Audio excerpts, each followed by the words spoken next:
play a lot better. We have to tackle better. We have to be more disciplined. We missed a couple of plays early on. We knew going into the game we weren't going to know what they're doing on defense, so we knew that was going to take a little while to get going. But just so many areas to improve on. But we executed down the stretch. I mean, we had a lot of special situations that we needed to execute on, from 2-minute drill to a onside kick to another 2-minute drill to a sky kick, and then obviously our final plays of the game, having to stop them on defense. So I thought we did a good job of executing down the stretch, and the team kept fighting. I kept saying we stumbled a ton, but we never fell. And so it's fun to watch those guys have the success that they worked for there at the end. But now we're on to the next game, Central Michigan. It's obviously a huge rival of ours. They have a good team, well-coached team, and we got to go on the road. So it'll be a big challenge for us. Coach, obviously Central's defense top in the MAC. You guys have the top offense. What's that matchup? What are you preparing for most against the Chippewas there? I think they're just a really physical team. I think their D-line is one of the most big physical groups. I mean, they have I think it's a 300-pound defensive end or darn near 300 pounds. So, they are big. They're hard to move around. I like their scheme. They got great DBs that can cover. So it's a challenge. They do a good job of forcing turnovers. So we got to take care of the ball. We've done a good job of that thus far, and it has to continue on Wednesday. So that's definitely going to be a great challenge for us to go against this team and this defense in particular. We pride ourselves on running the ball. We got to be able to find a way to run the ball against that front. And then we got, Caleb's got to be efficient throwing the ball like he's been the first 2 weeks. Coach, the logistics of this game, because it's far enough to be, it's not far enough that you have to spend the night. Tell me a little bit more about the schedule on the day of the game, what you plan to do. Yeah, this will be our first time ever. I think they did it last week when they went to Northern. Right. Traveling day of the game, we'll have our Friday night stuff will be just like normal here, just like a home game. We'll take off, with everything new going on, and we still don't exactly know what's going on. The plan was to get in the buses, have our normal morning here, get in the buses, get about halfway there, and then stop and eat somewhere, and then finish the drive and get there the same amount of time. So we'd eat the same amount of time before the game. We'd arrive the same amount of time before kickoff that we normally do. So trying to get as much normalcy in a situation that's far from normal. So that's the plan. And obviously watching Central play, they did it last week. Watching them play against Northern, they played great. So it can be done, and it's our turn to have to do that. Tim, I wanted to ask you about the goal line sneaks that you guys ran last week. Is to have pretty much everybody pushing forward is pretty simple and not something you see often, I guess, though it seems pretty obvious. Where did you guys kind of come up with that? Well, we've been running it for a couple of years. I stole it from Northwestern. I saw them do it, I think when I was at Purdue. They did it on crossover film. They were down by the goal line. They brought one of their tight ends in, snapped the ball, and just helped push because you're allowed to push, So we've been doing it. It's been one of our better plays for the past 3 years. We run it from the 3 once and got in against Miami, Ohio. I think that was 3 years ago. But it's a great play, and the rules. If the rules remain the way they are, then it's a great way to get a couple yards. Yeah, I was gonna say, because I know like the Reggie Bush thing from like 15 years ago, but they changed the rule a number of years later. So I imagine it's your understanding that that's totally legal. It used to be illegal. Now it's legal. So until they change it, it's a great play, and obviously we were, being on ESPN, a lot of people got to see it. A lot of people in our league have seen it for a long time, but we had two pretty good pushes there. And I think that, maybe more people will do it, but it's been good for us. Going back to that 4th and 1, in your own territory that you didn't get. Do you wish that you had run that type of play? And why don't we? I mean, we see that all the time, like with Tom Brady in the NFL. I mean, he used to run it all the time on 4th and 1, and you knew it was coming, but you just couldn't stop it. I know that we have to keep the defense guessing, et cetera, but why wouldn't you use that in a similar situation when you had 4th and 1? True, we could have, you know. We didn't call it that time. Okay. You know? So, but yeah, now since we didn't get it, I wish we would have. If we would have gotten it, then I would have felt great about it, you know. But yeah, it's you know, and hopefully it continues to grow. There's other things we can do off that situation that we've had in that we haven't called yet. But yeah, that's the one call. Looking at the analytics, it said go for it. You know, the play we ran, I thought was good. We missed one block, and that didn't allow us to get any kind of push. You know, and Jalen Moore unfortunately tripped and fell down. And if he wouldn't have fallen down, we had it. But you know, we live and you learn. You know, and it was a big part of the game. And you know, when you try not to beat yourself up too bad, although you do.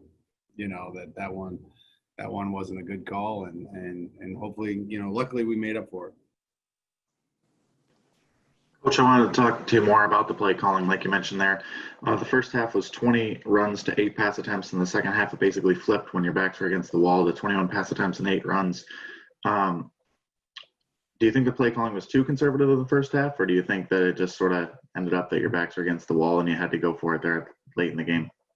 No, I'll be honest with you, we had no clue what they were going to do on defense. I mean, we had very little. I mean, the Bowling Green game, I was more uncomfortable last week than I've ever been as an offensive coach. Stayed up till 2 in the morning, almost every morning, watching Mount Union film from 2008, 10, 12, and 13. And so we were going to be smart early, you know, to try to get a feel for what they were doing. And then as we got more comfortable, we started throwing it more. You know, third quarter early on, we started throwing it more because we really felt like we had a beat on finally what they were doing. And in the meantime, we were just kind of leaning on our run game, you know, but that was kind of the plan going in when you don't know what they're going to do.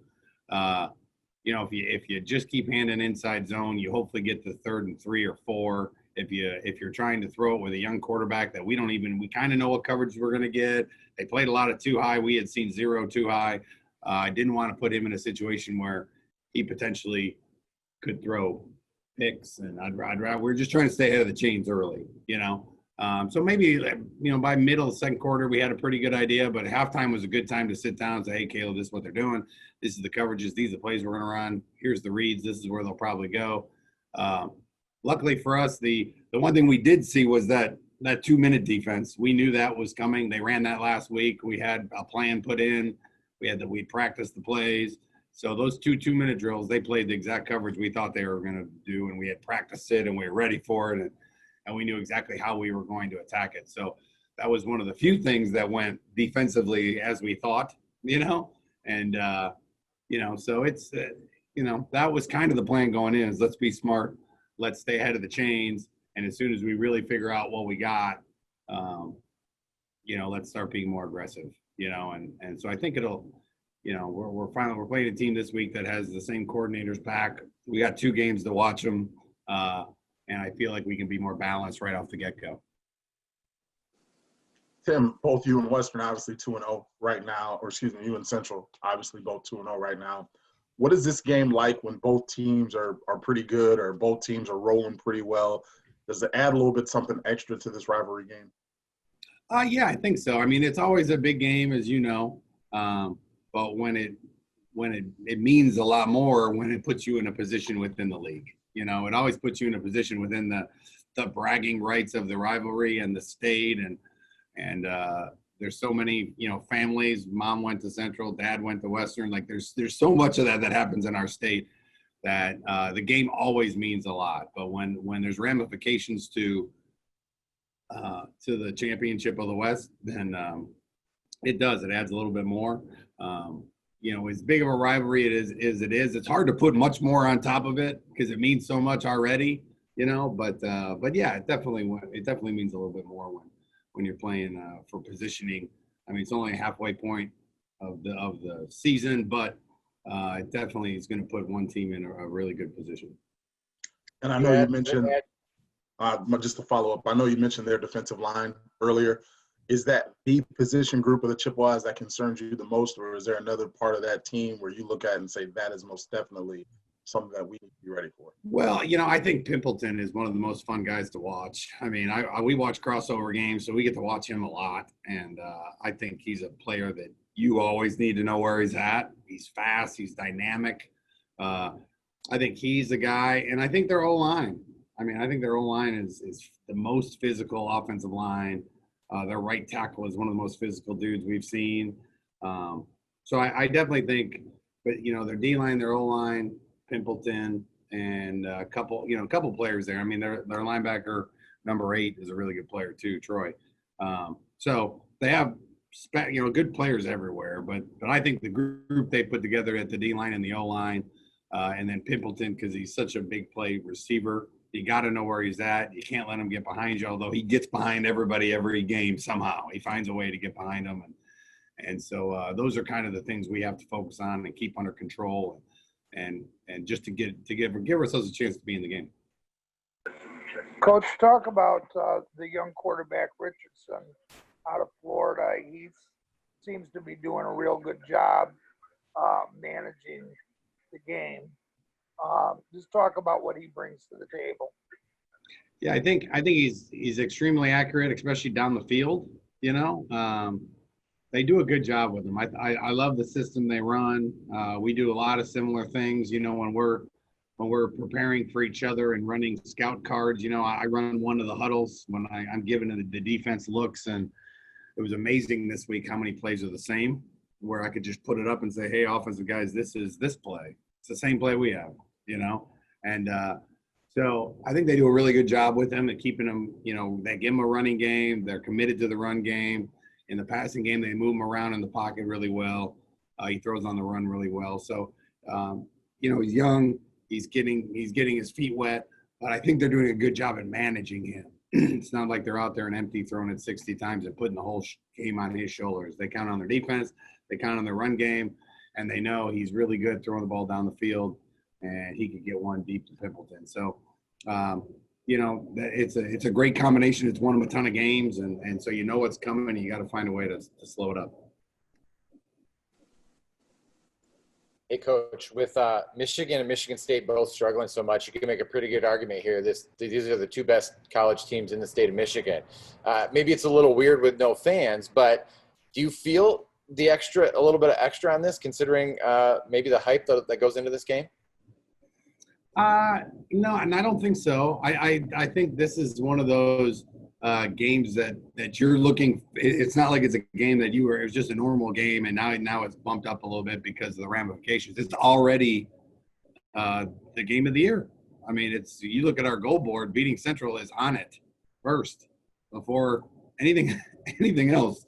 So yeah, and the fact that it's they're undefeated, we're undefeated. It makes it that much more special. Whether there's fans there or not, it's one of those games you could always say we met in a parking lot. It'd be a heck of a game, and we've had some real good games with them. Always seem to be pretty close. We had one crazy weather game last time we were up there. But they've always been good games. They're always. I don't know if they've always had this much implication early on. So that might add a little bit to it, but we're playing the MAC West champs from last year, and if you want to be the MAC West champs, you got to beat the guys that won it last year. So it's a great opportunity for us, and we're excited about it.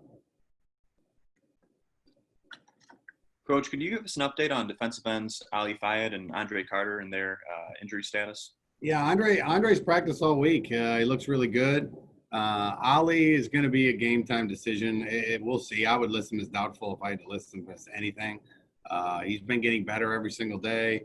But I'm not sure about that one. But it'll be great to get Andre back. He didn't play last week, and the other guys filled in. They played really hard. They're getting better. Young Marshawn Nealon's getting better, and KG played well too. So, but it'll be great to get at least Andre back and then we'll see kind of how the next 4 to 8 hours go with Ollie.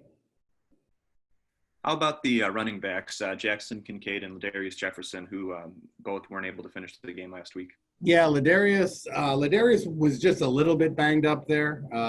He found his way out there on the onside kick. He was going to be out there for that play, and I didn't even notice it until I watched the film, and I was like, well, shoot, he was not going to be denied the chance to go get the ball if we ended up kicking it to his side, which we went with the punt, so it didn't really matter, but. So he's been practicing all week. He looks really good. Kincaid practiced yesterday and today, so he's looking better. So I think we're going to have all three of them again. And then punter Nick Mahalik, in addition to that, game-saving onside kick recovery, which was a pretty good play. He's kicking the ball really well. What can you say about the confidence level that he's playing with right now? Well, I mean, he's just come such a long way. He got thrust into playing as a true freshman, and he struggled. And last year he was much better. And really, this training camp has been the biggest. You could see it from the moment he started. I mean, the way the ball comes off his foot, he's got a ton of confidence. The way he's kicking off, really, he kicked off at really well last year, and he's continuing that this year. So between kickoffs, between holding, between punting, and between recovering onside kicks, he's about as important of a player as we have, and Pat McAfee sent a video of to him and Tiago this week of being all fired up about the special teams play at the end of the game. So, but it's great. He's just such a great athlete. He really is. Most of the greatest kickers and specialists we've ever had are also great athletes. Is great. He was a great soccer player. He can run, he can throw it. And it's just fun to watch him have confidence because the ball's really coming off his foot right now. He has all the different kicks down, from the sky kicks to the pooch punts to everything we ask him to do. So, and that's a huge thing, especially when you're in close games, to change that field position. Coach, it's 82, 83 degrees where I'm at right now, but I don't expect it'll be anywhere near that in Mount Pleasant. Wednesday evening. Can you talk about what the weather is supposed to be like and how you're preparing for that? Yeah, from what I've heard, it's actually supposed to be pretty nice. I think it's going to be around 40. It won't be in the 20s or the teens from what we understand. It's going to be in the 40s. It's going to be, the wind's not going to be too bad. Now we're in Michigan now, so that can change. Give it about 20 minutes and it'll all change again. So, but as of right now, it hasn't looked too bad. We practiced in that weather pretty much all week, and so it's going to be part of this MAC season, the COVID season. The weather's part of it, So we normally only get it at the end of the season. We're going to get it all season. We've been very fortunate that the 3 games we've played have been really nice days, and this one looks to be, not bad as of right now. The day before and the day after, there's some wind and some things going on, so I could easily see it switching. We're keeping an eye on it, and because last time we went up there, it was the craziest weather game I've ever. We warmed up in the sun, and then the storm came in and it rained, and then we had a lightning delay. And by the end of the game, it was snowing. We had seen just about everything you could possibly imagine in that game. So I don't think it's going to be quite like that, but we are preparing for everything. Tim, can you talk about Caleb Ellaby? That guy had a tremendous 2 minutes to rally you back from 10 points down with no timeouts, made some incredible throws. That young man's really coming along. He really is. We have purposely tried to just bring him along at a good pace. I was happy with the way he ran. This was a really tough game plan to go into, with it being kind of a blind one. We had not a lot of practice. We gave him as many looks as we could, but he really couldn't study it like he did at Akron, where he knew it forwards and backwards. And like I said, we did study that 2-minute defense. So those last 2 drives, he was comfortable as he's been all day, understanding what they were doing, how they were doing it, where he wanted to go, and how we were trying to attack it. So, so to see him, he took a good shot in the second quarter. Was bleed. He had blood hanging down. It was not pretty, and he bounced back. he had a couple throws he missed. I'd say there's about five or six plays that he could have been better at. I had to talk with him the day after the game about three of them that should have been touchdowns that he just didn't execute them well. And it's his feet and his timing. It's not his arm. He can make any throw in the book. So he's gonna continue to learn and continue to get better. If you look at his numbers, he's off the charts right now. He's being efficient right now. He's using his legs when we need it, and he hasn't even scratched the surface, of what he can be. So I'm proud of the way he fought through taking a good shot and staying positive and leading the team and executing the spike hit at the end, exactly like we talked about. So it was, it's a huge win for him, and I'm excited that he's being efficient. And as soon as you become efficient and you're focused on technique, then all your God-given gifts show, and it's like that for everyone on our team. D. Eskridge used to be a guy that was a fast guy, and he had no patience at the line of scrimmage, and he was just running fast all the time. And as soon as he learned a little bit of patience, now all of a sudden people are seeing how dynamic he really is, because he can go from 0 to 100 in 2 steps. He just can't play the whole game at 100 miles an hour.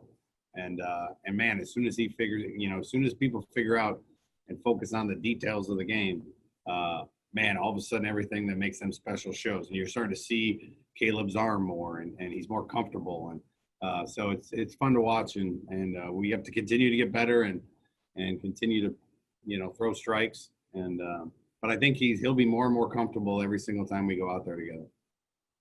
How small was that window on the throw to D. Eskridge down on the 2-yard line on the second to last touchdown?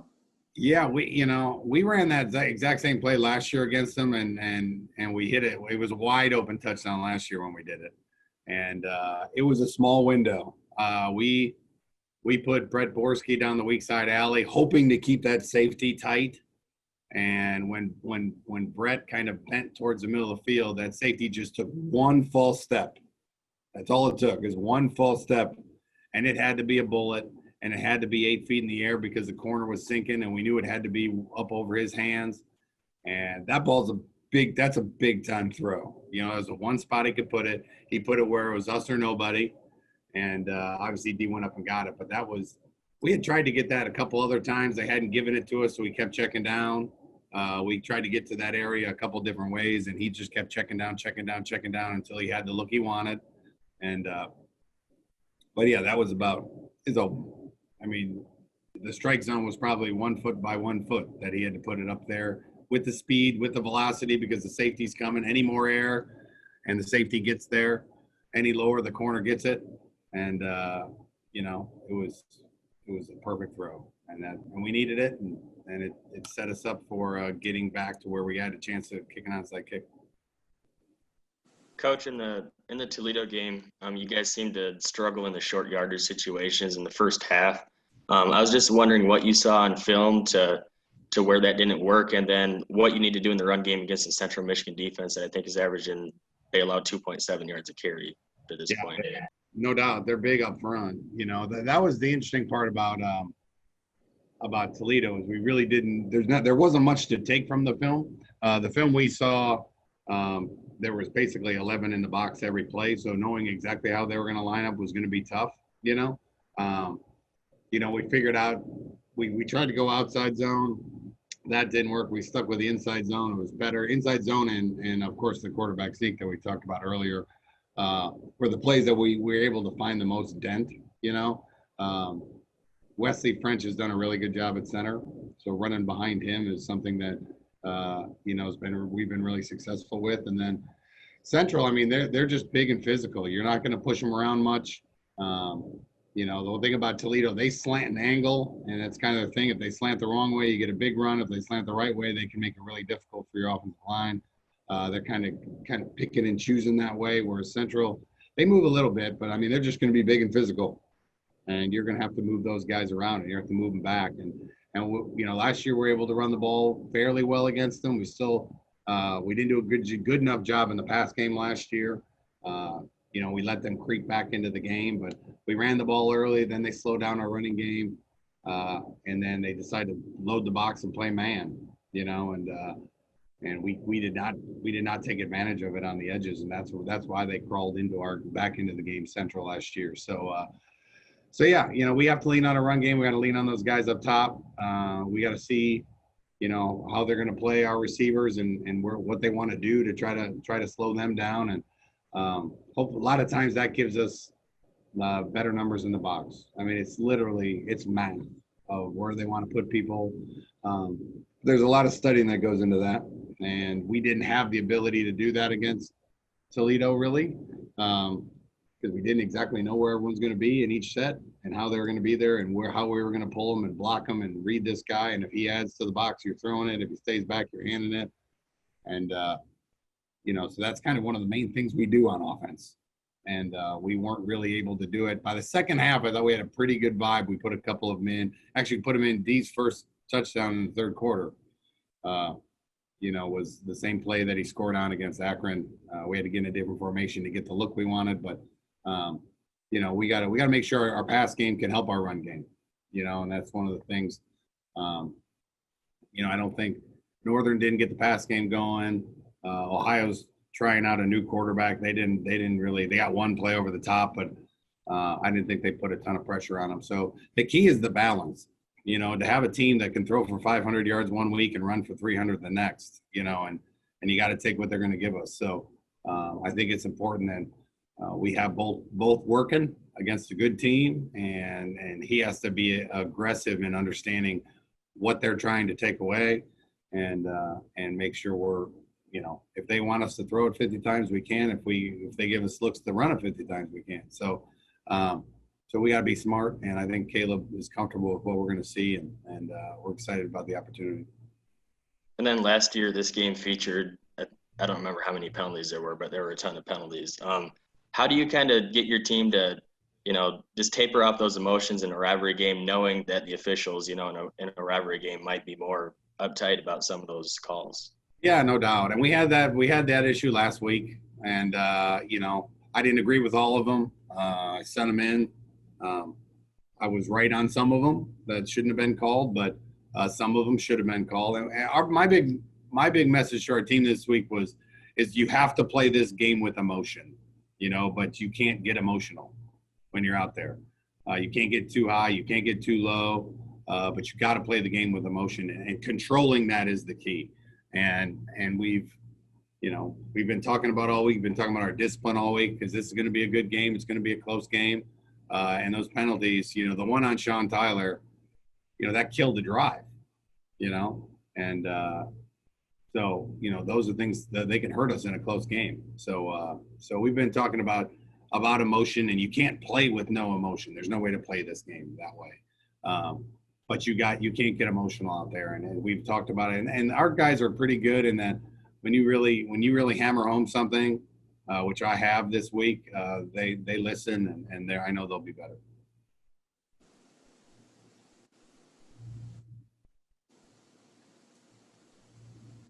Any more questions for Coach? All right, thanks, Coach. Appreciate it. Thanks, guys.